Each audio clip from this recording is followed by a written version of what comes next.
through the first 4 weeks of the 2020 season, Tremaine Edmunds looks like he's kind of struggling. I don't know if it's related to his injury or just that teams are attacking him, but I know a lot of fans are disappointed with him, as am I at times. But I do think that the emotions of watching the game live with the broadcast copy can skew your feelings in a positive and negative way. So I wanted to take a look at some of the plays that Edmunds had versus the Raiders. Now, he led all Bills defenders with 8 tackles.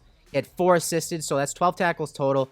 He had 2 stops in the run and pass game. He was targeted 5 different times. There was 5 receptions for 59 yards, so he obviously gave up some plays, but as you'll see in a couple of the plays that we break down, he's really executing what he's taught to do. He is executing his assignment. It's just that the scheme is putting that much pressure on him to be right immediately off the bat, and teams are starting to cue what coverage the Bills are in on 1st and 10, which is cover 3, and what coverage the Bills are in versus 2x2 sets, which is quarters coverage. They're starting to cue on that, and they're taking advantage of Tremaine Edmunds and the Bills defense, not just in the passing game, but in the running game. So I want to dive into the film to add a little more context to his play. But I want to show a couple plays where he actually made some plays in the passing game, maybe deterred some passes from Derek Carr to his receivers, but also why he was out of position on some of those play action passes, why he was pulled into the line of scrimmage in those cover 3 looks. So without further ado, let's jump into the film.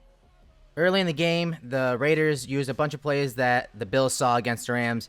Here's one of them, 2 tight ends set, and you're going to see the Bills set their over front to the top of the screen to the strength of the formation. And on the snap, you're going to have a jet action play across. So prior to snap, you have the jet action. So that makes the second level defenders bump a gap to their left. But then, of course, post snap, you have the sift block from Darren Waller coming across. So that means now the defense has to basically bump back to their initial gaps. And on the 2nd and 1 play, it's such a bang play. You see a reverse pivot from Carr, and he hands it off to Jacobs right here. And it's just inside zone that he cuts back, and you'll see Edmunds make the tackle. He's right here. You'll see him make the tackle, but Jacobs is able to convert this run. But Edmunds gets caught a little too much into the line of scrimmage here.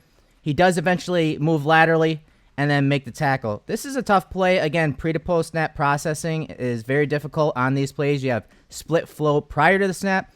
You have split flow after the snap.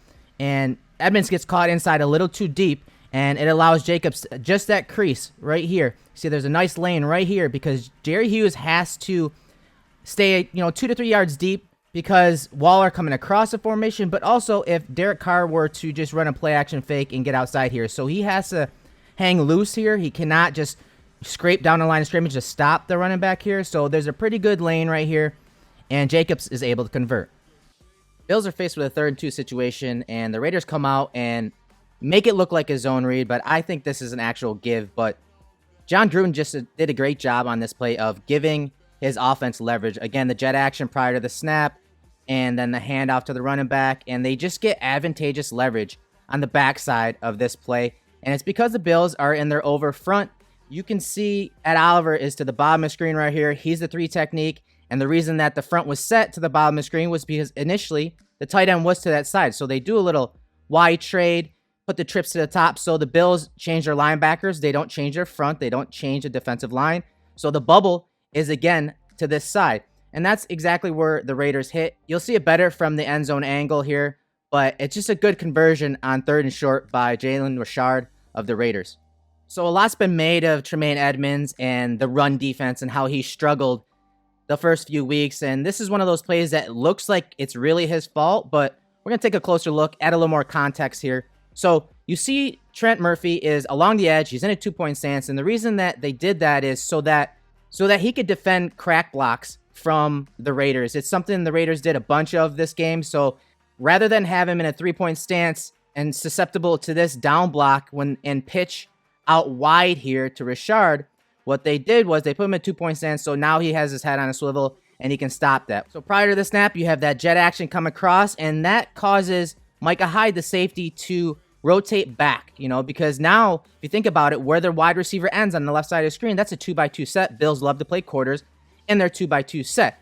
And teams are starting to attack that. They know when they play 2x2, they're going to play quarters. They know that on 1st down, they're probably going to play cover 3 with a safety in the box. It's a simple scheme, but it's Also, it's been hurting them, not just in the passing game, but in the running game. Because if you know how a defense is going to align and their basic alignments in cover 3 or quarters, you know who's supposed to be where in the run fits. You know how they're going to react to jet action prior to the snap. You know how they're going to react to sift blocks. And on this play, what happens as Hyde rotates deep, you're going to see now the Bills are in trouble because while this looks like a zone read, it probably isn't. So now you have Murphy coming downhill. What he has to do here is feather because the Bills are outnumbered on this zone read look. There's not a person assigned to the running back. There's not a person assigned to the quarterback. So he has to feather here, and that's what he does. That's why you see him flat-footed right there. Obviously, that opens up that rushing lane here. But again, prior to the snap, look at the split of the right tackle. It's wide. He's in a 2-point stance. That's done for a reason. That's done to widen the backside bubble, the weak side bubble. Now, look at the space that the offense has to work with here. So, again, Murphy feathers right there. And now the Bills are in trouble because you have a down block getting down on Tremaine Edmunds. And that's his gap. I mean, right here, if you're trying to look at where his gap would be, his gap is right here. You see Harrison Phillips right here. So now the Bills are in trouble. You have Murphy basically feathering here. And you have a safety getting to deep quarters there, the deep half. And then Deterring Johnson can't just fill right away. Why he can't just fill into that run fit? Because the Raiders are actually running routes out here. You see Darren Waller run to the flats, and then you're going to see a curl route by this receiver. So there's a lot to process here. And a bunch of the Bills defenders are in conflict here. Is this a run? Is this a pass? The alignment, the formation, the jet action all caused a big hole right here. And while you would like to see Tremaine Edmunds get downhill, shed that block, and work over the top, that's technically not his gap. And it's very tough for him because then he would be out of his gap. And there's a possibility if he plays over the top, well, guess what? Now he can cut up inside. And then he has a big hole up there. And it's very tough when your defensive coordinator is making it really easy when it comes to scheming specific formations, specific down and distances. Opposing teams right now know that the Bills are going to play cover 3, likely on first down. Opposing offense coordinators know that the Bills are going to play quarters coverage versus 2x2 sets. So they need to start mixing it up a little more. And we saw them do that in the second half. But early on, the Raiders and John Gruden just did a great job of scheming up versus the Bills' coverages, but also knowing what run fits they were going to see. We're in the second quarter now, and the Bills did a decent job in that first quarter against the run. They only allowed 5 carries for 12 yards. The longest run was that 6-yard run by Richard that you just saw. So it wasn't all doom and gloom early on in this game. And here's a really nice play by Edmunds right here. He's in the middle of the screen. You're going to see the Bills, as that jet action comes across the formation, you're going to see Deterring Johnson run with the wide receiver there. And that's because the strength of the formation, the strength of the passing formation is changing. And the Raiders are trying to get the defense to widen to the bottom of the screen as they run outside zone right here to Jacobs. But you'll see a good job by Milano and Edmunds of playing downhill. It's almost as if this was a run blitz. You see on the snap, Milano gets downhill and gets man on man. And everyone across the defensive front is manned up. They're one-on-one. Since they're all covered up, you'll see Edmunds trigger right here and get downhill and make the tackle. He is able to stay out in front of the block by Good right here, the left guard. And that's because he read it perfectly and he was kept clean. He was able to play downhill and make the tackle. And that's just a good play by Edmunds.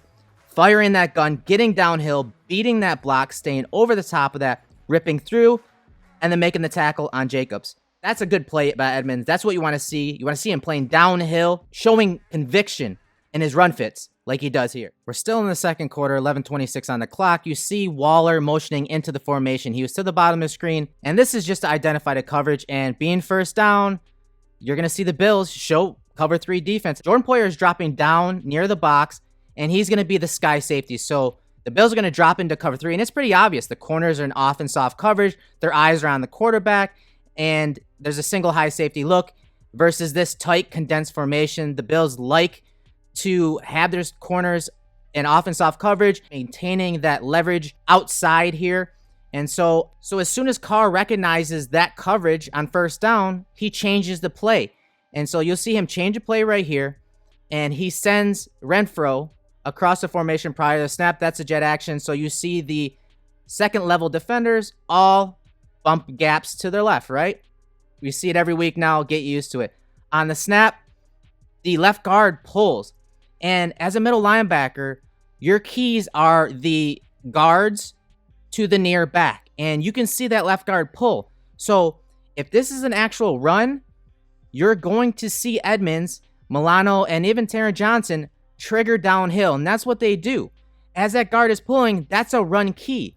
So Edmunds, if this were an actual run, he would be filling just to the left of Oliver there. So you see him, he actually doesn't fill all that well here if it were an actual run. Same with Taron Johnson. His eyes and helmet are in the hole that he's supposed to be defending if this were an actual run.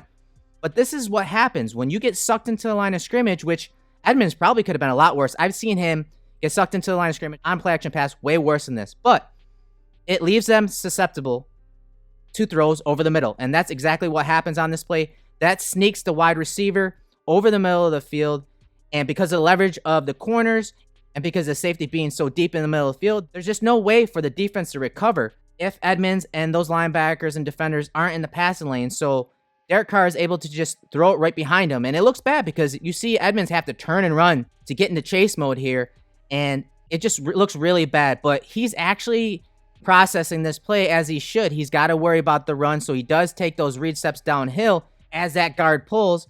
But it just puts him out of position versus that slant route over the middle. And you see the ball is completed right over the middle, right on that hash, generally the landmark for Tremaine Edmunds in cover 3.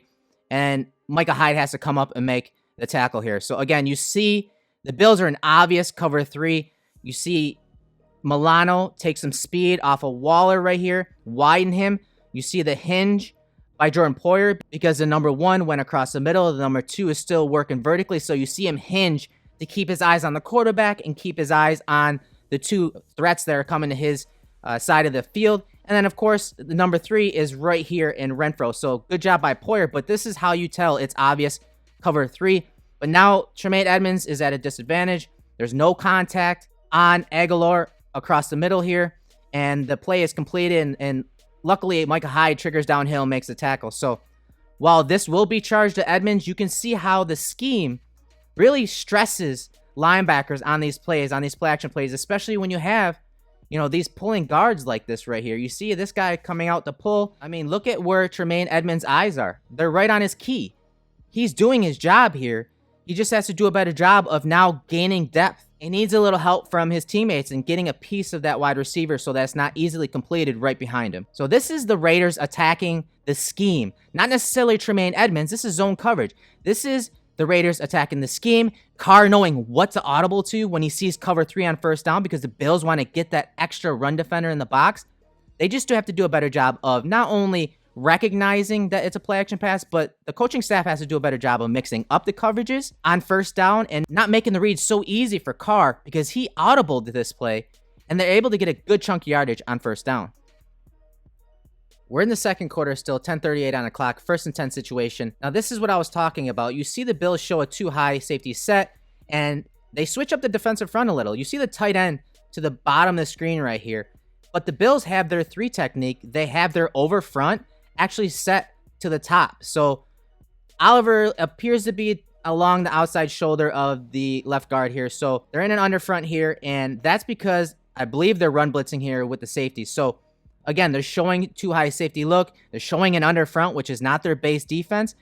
And what the Raiders are trying to do is attack this bubble, trying to out leverage and get the ball along the perimeter on a crack toss. So they're going to try to crack back block on Jerry Hughes and then get the ball out here to Jacobs with advantageous leverage along the perimeter. But you'll see a great job by Jerry Hughes at the point of attack of staying over the top of the crackback block by Aguilar there. And he's the one that really forces a cutback here. But Edmunds right here does a good job of avoiding the block by the offensive line. You see him stay over the top of the block, use his hands and feet to avoid that cut block. And now you see the pursuit is fantastic. And this is why I want to show this play, because on this play, the pursuit is great. As the Raiders try to attack the bubble to the bottom of the screen and get leverage for their offense, the Bills have a run blitz called, and they're able to get downhill and stop the run here by Jacobs. And you see everyone's getting to the ball. I mean, everybody is pursuing to the ball. You get the cutback forced by Jerry Hughes. Now, as Jacobs looks to get square and get upfield, Edmunds is in the hole. You have Harrison Phillips, the nose tackle on this play, getting downhill. And then, of course, other defenders out here. So the Bills have a numbers advantage because of the run blitz. They did something different on first down. They said, hey, if you're going to run it and you expect to be able to out leverage us on this play, you've got it all wrong. We're going to show a late blitz by the safety and stop the run so they can get the Raiders behind the chains on second and third down. On this first down, the Raiders catch the Bills in another safety run blitz, and Gruden has a perfect screen dialed up. It's Edmunds who appears to blow the coverage. So the Raiders are in a 2x2 set and send Renfrow across the formation on the jet action. If you watched our matchup show, you were expecting a play just like this. Post-snap, the Raiders bring Waller back across the formation as if he is sift blocking, but throw the screen to him. Milano appears to execute the back call as if it is a run, but since it's a pass and the Bills are in man coverage, it appears like Milano also passes Waller off to Edmunds, but Edmunds is stuck in neutral, processing run to pass. Waller is able to gain 22 yards, and it appears like the reception is due to Edmunds' slow processing. Alright, later in the second quarter, you're going to see the Raiders again use that jet action, make those second level defenders bump their gaps prior to the snap, but then once the ball is snapped, you're going to have a counter play. The right guard is going to pull and try to kick out the edge defender, Mario Addison. Darren Waller, the tight end, is also going to lead up inside, but watch Tremaine Edmunds on this play. Watch him trigger downhill, beat the block by the left tackle here, get downhill, and fill the lane. Now, he doesn't make the tackle, but look how quickly he blows that play up. He gets right into Waller right there. Waller's not even able to initiate contact. He gets his hand on Jacobs to slow him down, but more importantly, he gets Jacobs to stay inside. So he gets Jacobs to cut inside, and that's where Milano is able to come in and make the stop here on Jacobs. So this was a good job of containing that run because, again, the Raiders were trying to attack the weak side bubble here. You see them, the tight ends to the bottom of the screen. They have two tight ends on this set, and they're trying to attack the bubble to the top here on the weak side of this formation. And they're trying to do that by getting that guard to kick out, Mario Addison, and getting the defense to be out of their gaps. And you see Tremaine Edmunds. He triggers, he fires downhill, he forces a cutback, and it allows Matt Milano to make the play here. Towards the end of the first half, you're going to see the Bills disguise again. They're going to drop into quarters coverage. So the safety is down near the box initially, but on the snap, he drops deep, and the Bills are working their quarters coverage. So Edmunds and Taron Johnson are basically executing a push call on here. So as Waller goes out to the flats, Taron Johnson has to leverage that. So now that means Edmunds is responsible for Renfrow right here. Obviously not the best matchup for the Bills, but he does a good job here. Initially takes away that shallow crossing route, and Derek Carr is hesitant to throw this right here. Not only just because of Edmunds, but also because Milano is going to be coming into the picture here as well. So he bypasses that, and this is one of those plays that you're not going to see in the box score, but Tremaine Edmunds actually deters this throw. Not just to Renfrow, but you're going to have a slant route sneaking behind him, which is a really good concept or good route to run against this coverage because obviously the window is going to open up as Taron Johnson widens to the flats there.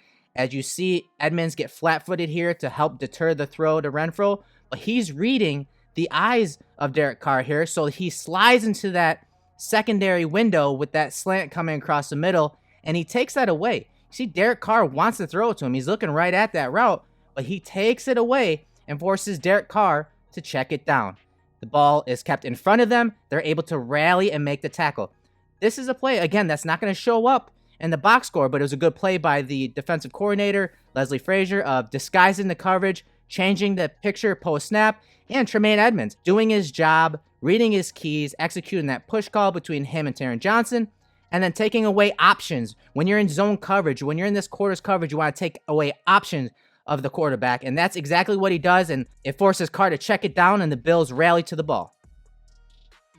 All right, we're in the second half now, 1st and 15. As you can see, the Bills are showing almost like a quarters look, cover two look, two safeties deep, but as the ball snapped, they're going to drop down Jordan Poyer, but he's going to drop to the backside, so they did switch it up a little bit in the second half. You saw them versus this 2x2 set show like they're going to play quarters or cover two, but then rotate down, but that's on the backside. Now, this is a pitch out, crack toss to Jacobs to the bottom of the screen, and you see the Bills defense gets split, and they're able to get a really good gain on this play. Again, this is something that teams are going to start using even more against the Bills. But let's look at it from the tight camera angle. And I want you to pay attention to the triangle up the middle. So the Bills have their over front set to the right side here. So Jason Witten is the offline tight end to the right-hand side of the screen. So the 3-tech, the 4-eye right here. Quentin Jefferson is set to Witten's side. That's the defensive front that the Bills prefer. That over front is their go-to front. So on the snap, you're going to get a down block at the point of attack on the edge defender right here. And that allows two guys to get out on the edge, Waller and Colton Miller. But it's really the block between the guard and the center that really set this play up. So as the ball is snapped, you're going to see Rodney Hudson, one of the best centers in the league, execute a reach block on the shade nose tackle right here. So usually on these crack tosses, you're going to have a down block and then ask Hudson to get out in front and lead. But Hudson is so good and so quick that he's able to just reach Butler. And that's important because now, again, now that left guard can get up on Tremaine Edmunds. He can get out there with that fast flow, take a good angle to wall off Tremaine Edmunds. And that's exactly what happens here. Now, on the backside, as I said, watch that inner triangle. So now the defensive tackle and Edmunds are taken care of. The backside, they have to have a cut block on Milano. This is run defense. It's a team game. It's not one guy. It's not just Tremaine Edmunds. You see the right guard get a good cut block on Milano right here. Milano tries backdooring it because he knows that the right guard has a good angle, so he's not going to get over the top of it. Well, by backdooring it, you just open that backside cut right there. So right now, look at the pursuit. So you have Tremaine Edmunds trying to fill his gap right here, but because the left guard had a good angle and because it's a big, powerful guy, he's able to widen him right there. Look, he throws him out just a little bit. Now he widens him. But where's the pursuit? Milano is not in a run fit, obviously. The defensive tackle was reached by Hudson and held up just long enough where he's not going to be in the rush lane. So now the Raiders have a really good cutback lane right here, all because of the three guys down the middle of the defense. And again, it's another one of those plays that the Raiders are trying to get the ball on the edge. They're trying to attack and out-leverage the Bills on that weak side. And that's exactly what happens. We saw it against the Rams. We saw it against the Dolphins. We're going to see it week in and week out. If they're not able to defend the weak side bubble, especially on these crack tosses, getting the ball on the edge, allowing that left guard to be able to widen and scoop to Edmunds and widen him as he fills his run gap. And then again, just blocking down the middle. I mean, good job on Butler. Great job on Milano on the backside. And when you get a man on a man and you get the defense splitting like this, and there's really no one to fill the run lane as that running back cuts it back, you get a big chunk run by Josh Jacobs.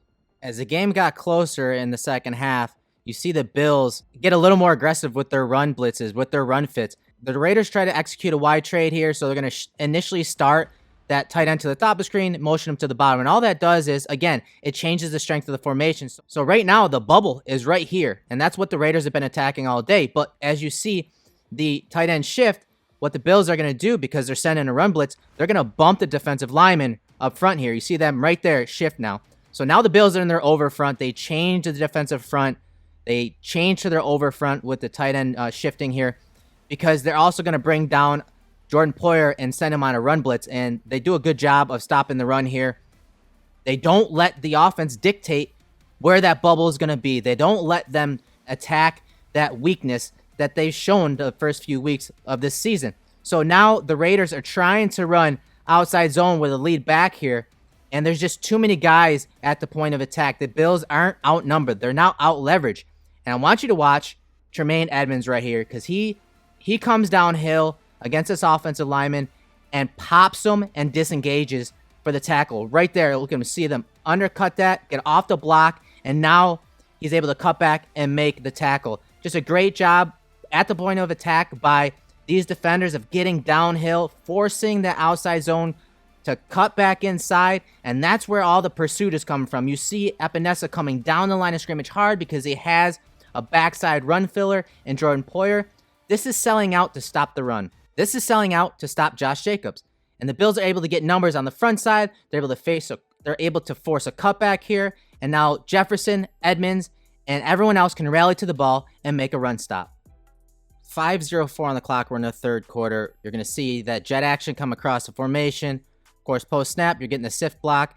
Now, the Bills have a run blitz called again with Dean Marlowe to the top of the screen. He is going to be diving inside and trying to make the tackle here on Josh Jacobs. And Edmunds and him both make the tackle. It's a 5-yard gain, but this play could have been a lot bigger. And I want you guys to take a look at this play from the end zone angle really quick, because you see Edmunds come downhill and he does a good job of disengaging eventually and making the tackle. And again, that could have been a bigger play if him and Marlowe aren't able to make the tackle, but he's playing above the scheme on this play. Now, it may not seem like much, but on the snap, you see Harrison fill into this gap, and then Edmunds is generally responsible for this gap right here. Again, you have this sift block coming across and kicking out Marlowe, who's blitzing, and that's why you see Murphy kind of get walled down into the line of scrimmage, and there's a nice little lane set up. Now this clip doesn't show the full play here, but this is very similar to what the Rams ran last week in the second half, where they kind of ran like a little counter back out to the field, and Henderson had a big run here. But just watch Edmunds. He does come downhill, and again, stack right there. You can't really see the full play, but he stacks right there, and he's able to disengage. As Murphy gets walled down inside, he works over the top, and he and Marlowe obviously converge on the running back here. So could have been a big play. The Raiders were obviously stealing some of the Rams plays from last week. They didn't get a puller on this play, but it's very similar to the counter that the Bills saw last week versus the Rams. And a good job by Tremaine Edmunds right here of getting off that block and making the tackle along with his teammate, Dean Marlowe. At the top of the fourth quarter, and I hate to end on a bad note, but this is something that always comes up with Tremaine Edmunds. He's such a high-cut, tall player that he takes some bad angles to the ball, and guys like Renfrow can catch the ball and cut back inside. I mean, you see him overrun plays frequently, and you know, he's an athlete. He's a great athlete. But once he gets going, it's very difficult for him to stop his feet and stop his momentum. And you can see that happen right here as Renfrow cuts back inside. So the throw is out into the flats right to Renfrow right here. And Johnson does a good job of attacking outside. He wants to contain this play and force the cutback back inside. And Renfrow, he takes it. He takes that inside lane, cuts it back inside. And now you'd like to see Tremaine Edmunds take an inside-out angle on the ball here. But instead, he's working over the top. It's more of a flat line to the sideline there. And it allows Renfrow to get leverage back inside. So you see his eyes look upfield, but then he bounces it back inside Tremaine Edmunds. And that's the type of stuff we see from Edmunds a lot. And he needs to do a much better job of that. He needs to take into account how much more difficult it is for him to change direction. So he needs to take a better angle here. But luckily, that as he over pursues, Milano is still in pursuit, and he's able to help bring down Renfrow, but it's past the sticks. Like many of you, I left the Raiders game with the feeling that Tremaine Edmunds played a horrible game. And after going back and watching the film, albeit the broadcast copy, I believe it wasn't as bad as I initially felt. And I think that's what tends to happen when you watch broadcast copy and you're not able to see everybody in the frame. So obviously, the All-22 could reveal a little more, but I wanted to just show a little context to his game. I wanted to show a little context on how the scheme is really stressing him and the linebackers at that second level, and how the play calling from Leslie Frazier needs to be mixed up a little bit better, like they did in the second half, because teams are just queuing in on tendencies, queuing in on coverage tendencies, queuing in on run fits that Leslie Frazier is calling, because the scheme is simple. Everyone knows that. It's a simple scheme, but the Bills are so good at it because they are disciplined. They are in the spots most of the time where they need to be, and the Bills have had struggles in run fits the first few games of the season, and a lot of that has to do with not just the defensive play calls, but how teams are attacking the weak side, how teams are attacking the weak side bubble, and getting the ball off tackle, and getting the ball on the perimeter in the run game. But the Bills got a lot of work to do, obviously. But given the situation with COVID and no preseason, I think that most defenses are having these issues. And I do think, given the coaching and given the scheme, that the Bills can tighten things up and adjust to how teams are attacking them so that they can recognize it quicker, and so that Leslie Frazier doesn't have to recreate the wheel. That is something that this staff doesn't like to do. So I think if you just give it time, the defense will adjust, the players will adjust, the staff will adjust, and the Bills defense will elevate their level to something closer to what they've played the last few years.